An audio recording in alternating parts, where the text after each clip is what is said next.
자, 여론조사 잠깐만 볼게요. 원래 여론조사는 오늘 그냥 갤럽이 그 뉴스원인가 설날 특집으로 여론조사를 내고 서울 뭐 저기 경기 이렇게 인천 이렇게 시리즈로 나오는 건 그거 빼고 어제 서울만 보여드렸고요. 그래서 이제 오늘은 모닝 컨설트 한번 볼게요. 이번 주 모닝 컨설트 긍정 20, 부정 70일.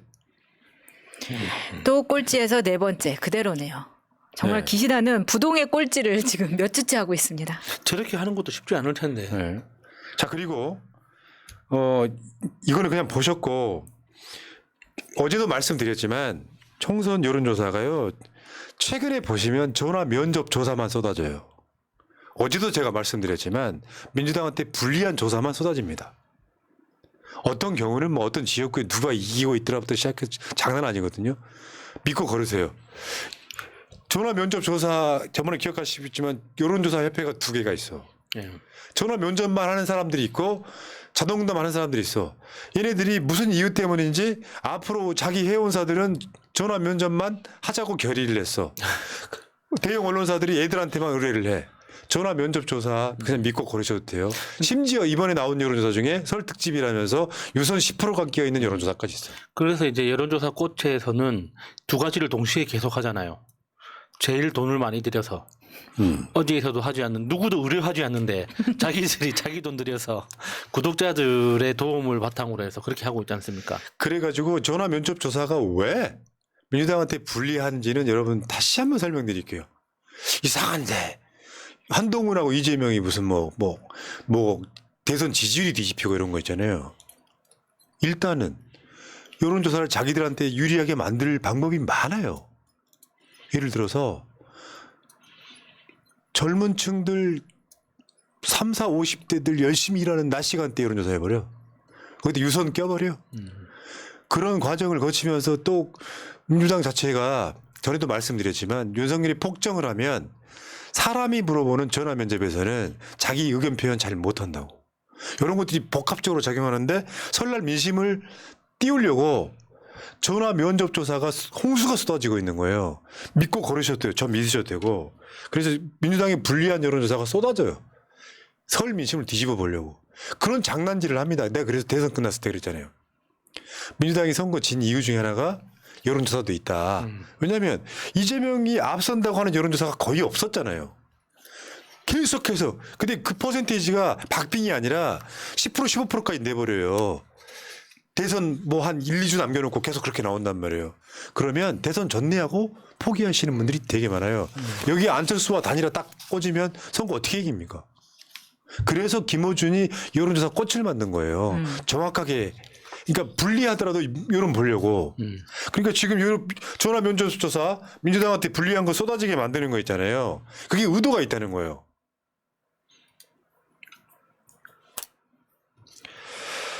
자, 민주당이 불리한 여론조사 쏟아지고 있다는 거고. 근데 이제 이거 하나만 짚고 넘어갈게요. 지금 바로 한 몇 분 후에 이제 인터뷰가 있기 때문에 민주당에서 지금 이명백 공관위원장이 문재인 정부 책임론이라는 걸 띄웁니다. 여기 이제 친문이라고 하는 분들의 이제 반발이 쏟아지면서 이제 사실은 어떻게 보면은 그 민주당의 이제 어떤 분란이랄까요? 이런 걸 만드는 작업이에요. 특히나 이제 저거는 이제 그러니까 이명박 위원장의 그러니까 문정부 책임에 대해서 거론한 적은 있는데 저걸 친문 프레임으로 이렇게 갈라치기 하는 건 언론의 조작이죠. 사실 이명박 위원장의 그 의도는 그러니까 과거의 책임을 가진 사람이 자기 책임을 잊고 다시 국민들한테 나서는 건 이게 예의가 아니다. 그거잖아요. 저게 누구를 이야기하는 겁니까? 뭐 노영민, 뭐 임종석 이런 사람들 이야기하는 거잖아요. 근데 그런 이야기에는 기본적으로 원론적인 게 있죠. 왜냐하면 선거 프레임에서 국민의힘 쪽에 뭐 무슨 뭐 중진들이 지역구 이동한다든지 뭐 그러니까 저쪽에서는 총선 불출마자가 없잖아요. 장제원 빼고 나면 사실 김웅하고 둘밖에 없는 상황이라 그 프레임에 맞서기 위해서는 좀 이렇게 약간 좀 의미 있는 사람들이 불출마해 줬으면 좋겠다. 이해해요. 그런데 한편으로 말하면 이게 논란이 되는 건 민주당한테 전혀 도움이 안 될 거 아니에요. 네. 근데 이걸 지고 볶으면서 나는 그렇게 봐. 정치하는 사람들이 실제로 자기 아젠다를 띄우기 위해서 민주당 자체를 분란에 빠뜨리는 거. 난 이명박 위원장의 의도는 이거랑 핀트가 좀 다르다고 생각을 하는 거고 여기 이제 자기들 목소리가 내기 시작하면 언론을 통해서 친문, 친명이 싸우는 모양새를 계속 주는 건 바람직하지 않아요. 저는 그렇게 보는 거거든요. 그래서 저는 이번에 그 임종석 그 비서실장의 그 한마디 있지 않습니까? 그러니까 뭐 분열이면 안 된다, 뭐 이렇게 단결해야 된다. 이거 굉장히 기만적이고, 그러니까는 악랄한 거라고 봅니다. 그러니까 지금 임종석 실장에 대해서도 그렇고 노영민 의원에 대해서도 그렇고, 그러니까 민주당이 둘로 갈라져 가지고 분열해서 지금 이렇게 어떤 갈등이 일어나는 게 아니라 온 당원들이 일치 단결해서 나오지 말라고 지금 비난하는 거거든요. 그러니까 임종석, 노영민 뭐 그 외에 그 과거에 책임 있는 그 사람들에 대해서 당원들이 비난하는 거 지금 이게 당 분열의 결과가 아니에요. 당신이 무슨 잘못을 했는지 그리고 당신 약속을 스스로 뒤집고 있지 않습니까? 그런 그 잘못에 대해서 우리가 끝까지 책임지라고 요구를 하는 거지. 우리가 지금 뭐 그게 분열, 갈등의 뭐 결과물로서 임종석을 물고 늘어지는 게 아니지 않습니까? 엄청난 착각이에요. 특히나 그러니까 임종석도 잘못했고 지금 노영민 얼마나 추악합니까? 아니 집 두 채 있는 거 청주에 있는 거 강남에 있는 거 하나 처분하라 그러니까 청주에 팔아놓고 거기 출마한대요. 그 얼마나 비열합니까? 추악하고. 그러면 그 지역 주민들한테 뭐라고 이야기할 겁니까? 민주당은 뭐가 되며? 그러니까 지금 임종석 실장 같은 경우에도 지금 계속 조중동과 인터뷰를 하면서 이재명 대표에게 자기가 전화 10통 했는데 이재명이 전화를 안 받더다. 이런 쓸데없는 TMI까지 다 남발하면서 마치 당에서 뭘 안 받아주고 하는 것 같은데 평소에 그렇게 하셨었나요? 왜 선거에 임박하니까 이런 식으로 오해받을 짓을 하고 이런 말을 흘리고 이렇게 하는지 더 실망스러울 뿐입니다. 지난 정부에서 왜 우리가 정권을 뺏기고 윤석열이 왜 검찰총장을 되었고 물론 거짓말하고 속아서 우리 모두 속아서 윤석열이 됐다고는 하지만 그 이면에 본인들이 한 짓이 있잖아요. 우리가 모르는 거 아니거든요. 그냥 말하지 않고 덮고 가자 이렇게 갈 수도 있었던 걸 본인들이 지금 일부러 다 파내고 있는 겁니다. 그게 이런 게 있어요. 제일 유치한 건 뭐냐면 정권을 뺏긴 데 대한 책임론을 떠넘기는 거예요. 근데 진짜 그중에 정치인 내 이름은 누구는 말 안 할게요. 대선은 진 건 이재명인데 왜 우리한테 책임 떠넘기 이런 말 있잖아요. 웃기는 소리 하고 있네. 여러분 정권 교체가 어느 날 갑자기 이루어진 게 아니라 기억하세요? 재보궐선거부터 지기 시작했잖아요. 지지율이 그렇게 높은 상황에서도. 근데 그 과정에서 결국에는 윤석열이 문재인 정부 등에 칼을 꼽고 뭐 어떻게 대중 선동해가지고 0.73% 차이로 그냥 겨우 이기는 상황이 왔잖아요. 근데 이명박 위원장의 요지나 맥락은 뭐냐면은 실제로 그런 분들이 책임론 이런 걸 떠나가지고 상징적인 몇 사람만 불출마 선언해주면 뭔가 지지층에게 있어서 단합의 계기가 될 수 있는 거예요. 자발적으로. 근데 아무리 눈치를 줘도 안 합니다.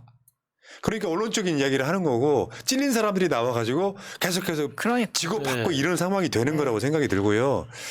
이재명 대표가 대선을 지는 데 있어서 가장 큰 책임은 이재명 본인이 아니에요. 이재명은 최선을 다했던 거죠.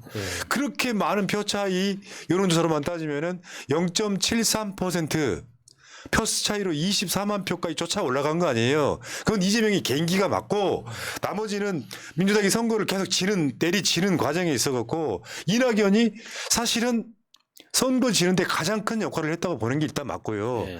그러니까 그 책임론을 지금에 따지면 뭐합니까? 총선이라도 어떻게 좀 우리가 이겨보려고 하면 이런 부분에 있어가지고 한번 선거를 칠 수도 있고 왜 이런 게 있잖아. 민주당이 주류 비주류가 바뀌었어. 그러면 이제 주류였던 사람들이 아직도 주류인 것 같은 생각하는 거 있잖아요. 나 그거 굉장히 잘못됐다고 생각을 하고 또 이런 게 있어. 언론들이 이제 이렇게 치고받고 싸우는 모습을 보면 두 가지 이야기를 해요. 나중에 무슨 뭐 임종석이 대선 주자가 된다, 당대표 후보가 된다, 그걸 막기 위해서 친명이 그런다. 전혀 사실이 아니고요. 여러분, 지금 이 상황에서는 임종석이라든지 하는 사람들이 대선 주자가 될 가능성 0. 영. 당대표 될 가능성 0. 영.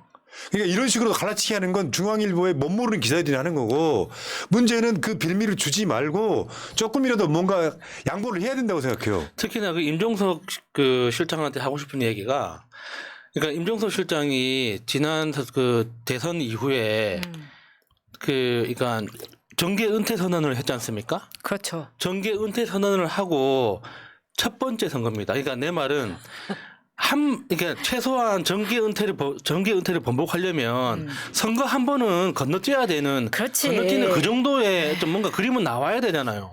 그러면은 왜 지금 그러니까 임종석이 왜 필요한지 임종석이 왜 그러니까 이 상황에서 자기 그 정계 은퇴 선언을 번복하고 정치에 다시 들어올 수밖에 없었는지 그 이야기를 정확하게 그 유권자들한테 이야기한 다음에 시작해야죠. 뜬금없이 판이 딱 보니까 요번에 출마만 하면 될 것 같아. 누가 봐도 그런 거 아닙니까? 그리고 이 양반이 이제 비서실장을 지내다 보니까 뭔가 굉장히 자기에 대한 어떤 그 자존감이랄까요? 이런 게 너무 세요. 그래서 이재명 대표 저격 얼마나 많이 했습니까? 말하자면 그런 거야. 사람 심리라는 게 그런 거예요. 내가 왜 이진영 사람들 뭐 이낙연 빼고 얼마나 공격하는 거 보셨어요? 문제는 뭐냐면 그런 게 나중에는 왜 이런 거 있잖아요. 호의가 계속되니까 그게 권리인 줄 아는 그런 모양새 갖추시면 되겠어요? 그리고 뭐 오늘 방송에서 그 이야기를 할까 말까 망설이시는 분이 있는 것 같은데 예를 들면은 윤석열이 총장이 됐을 때 그 난리를 칠 때 윤석열을 끝까지 비호한 청와대 내에 누군가 있었다는 이야기 아는 사람 다 아시잖아요. 유력한 실장이 부부 동반으로 윤석열과 함께 저녁을 먹었다. 이 이야기 파다한 거 아닙니까? 이거 까내고 그 책임 공방하기 시작하면은 민주당 총선에 도움되지 않기 때문에 덮고 가려고 하는 거예요. 근데 그거를 오히려 본인들이 지금 조중동에 엎여가지고 그 이용하고 있다는 느낌이 드니까 더 열받는 겁니다. 맞죠. 그런 측면이 있는 거예요. 그러니까 이게 윤석열을 끝까지 뭐 법적으로야 그렇지만 인면권이 있는지 없는지 지금 논란이 있잖아요. 그렇지만 대통령의 불신을 받는 총장을 끝까지 임기 다 하게끔 중간 사퇴 못 시킨 책임도 있는 거거든요. 그렇죠. 예를 들어서 민영배 의원 같은 사람들이 윤석열 탄핵시켜야 된다. 총장. 그때 탄핵시켰으면 윤석열이 지금 대통령 하고 있겠어요? 그러니까요. 거기에 대한 상징적인 인물 한두 사람이 책임은 져야지. 총선 불출마합니다 하면은 그게 어느 정도 지지층한테는 심리적으로 누그러지는 측면이 있잖아요. 그걸 갖고 지금 지지고 볶으면서 뭐 선거 대선 패배의 책임이 이재명한테 있다는 개소리를 어떻게 합니까? 이재명이니까 그나마 그렇게 박빙으로 진 거지. 맞습니다. 여기까지 할게요. 시간을 칼같이 지키는 새날방송입니다. 두 분 고생하셨고요. 가지 말고 있어요. 예. 네. 같이 밥 먹어요. 네. 자, 선수 교체하겠습니다.